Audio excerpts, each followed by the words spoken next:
Hello, friend. If you have started an extensive list of must do habits that are going to change your life forever, or you have ever felt overwhelmed with wanting to make a big change in your life and you thought, where do I even begin with this? This episode is for you.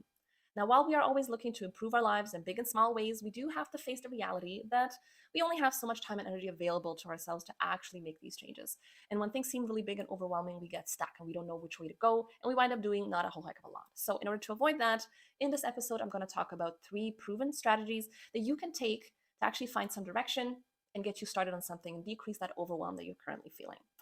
If you have ever read through one of those like 23 habits for 2023 or something like that, if that's not a title, it should definitely be one. You went through that really extensive list of the ways in which your life is going to be amazing.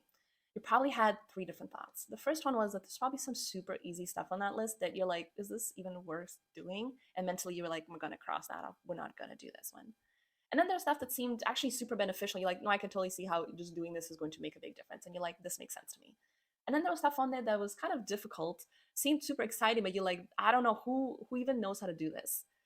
So these actually are the previews to the strategy that I'll be talking about to help you decrease that overwhelm and find a direction so you can get started on some kick-ass habits. So I'm not going to give more of an intro. We're going to dive right into it. I'll start with the easiest and simplest one to use, and then we'll work our way up.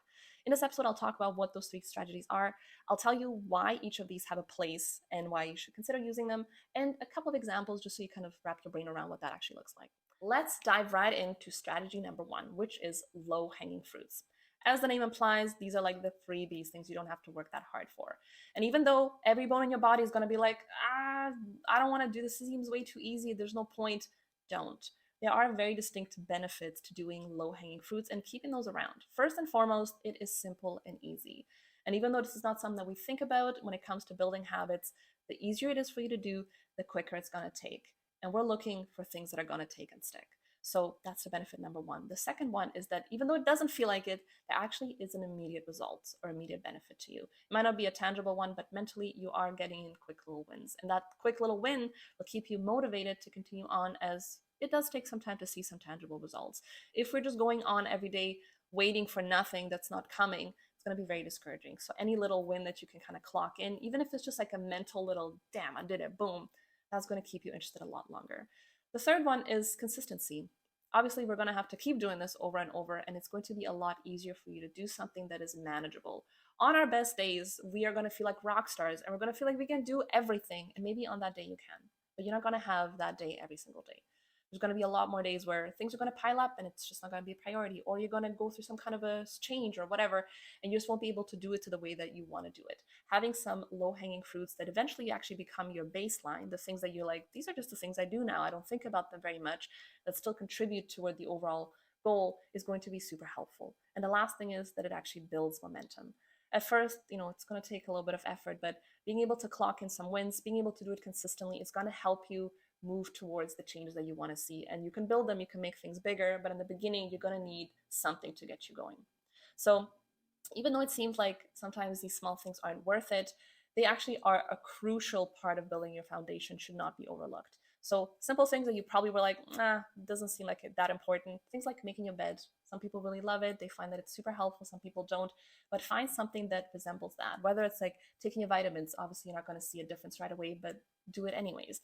Drinking 1 glass of water in the morning. It's better to do that than to not drink any water if your goal was to do 2 liters a day or something like that, right? Read 1 page instead of trying to get yourself to do like 20 pages every single day. So small things seem like there's no point in doing them, but as you've heard what I've just said, you can easily scale all of that. It's just about starting small and like getting yourself going. The second strategy is finding those high impact habits.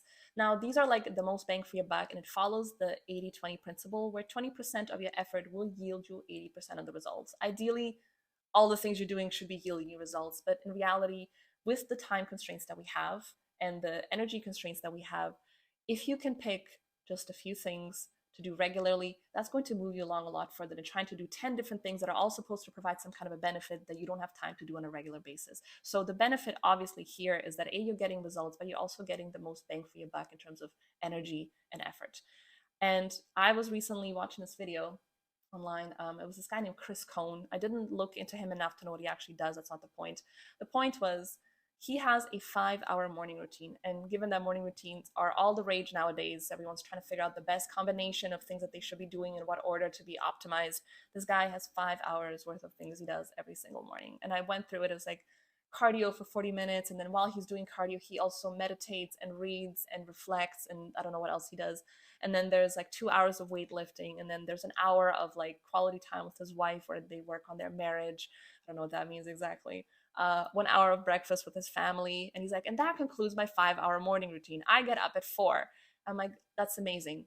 I am not functional at 4, so something like that would not be feasible for me. And I think most of us can maybe dedicate an hour in the morning of getting ready, showering, eating, and like getting yourself together so you can run out the door. And that's probably very generous, even less probably.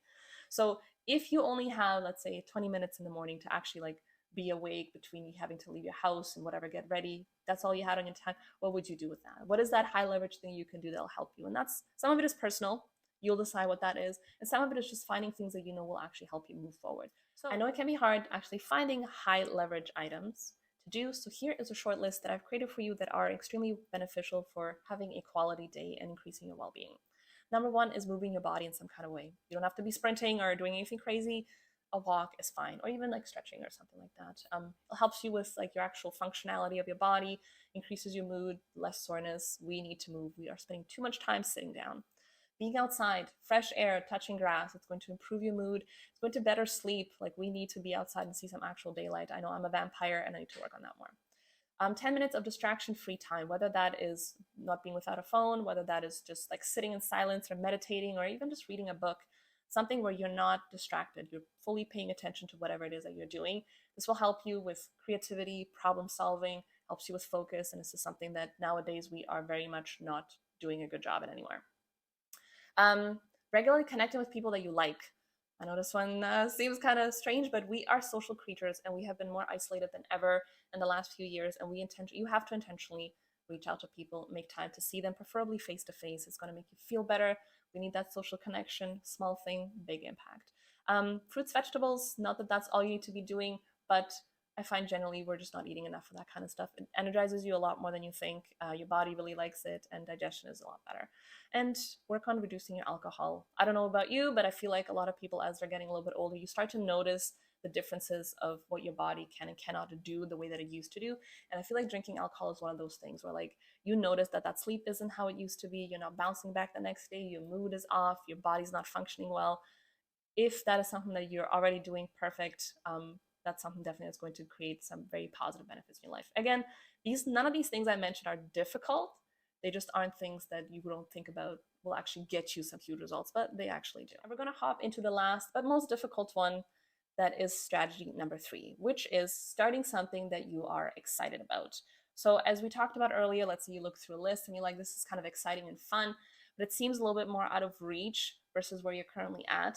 Usually I would say don't do things that are too difficult for you to do regularly because it'll be hard to keep up and that's going to be discouraging. There is a bit of a caveat. I don't know if I'm saying that word right, but the reason this actually is helpful is because, again, going back to habit building principles, the things that actually make us want to do a habit repeatedly is something that actually feels good.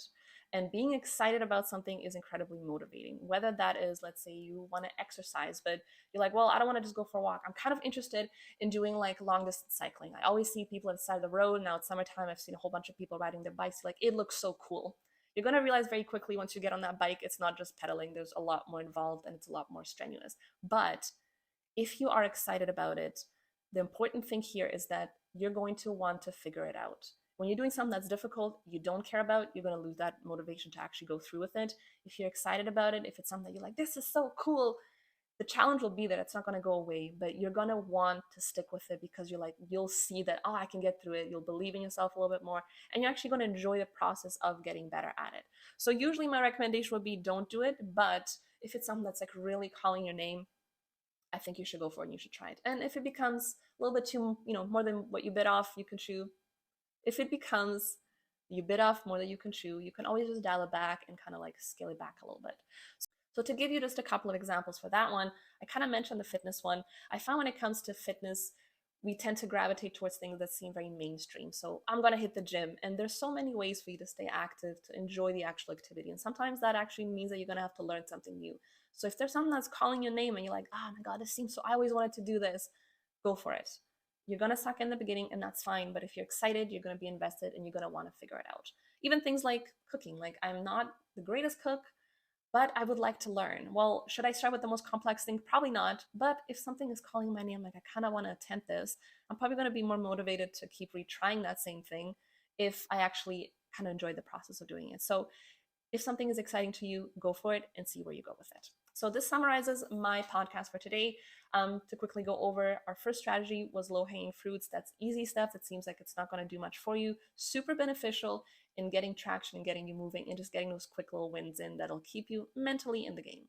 The second one is going for things that actually have a big impact. So you're not doing a lot, but the things you are doing will help you move forward and give you some tangible results. And our last strategy was doing things that you're actually excited about, whether it's a little bit too out of reach for you or it's just kind of complex to do. If you're excited, you're probably going to want to stick with it.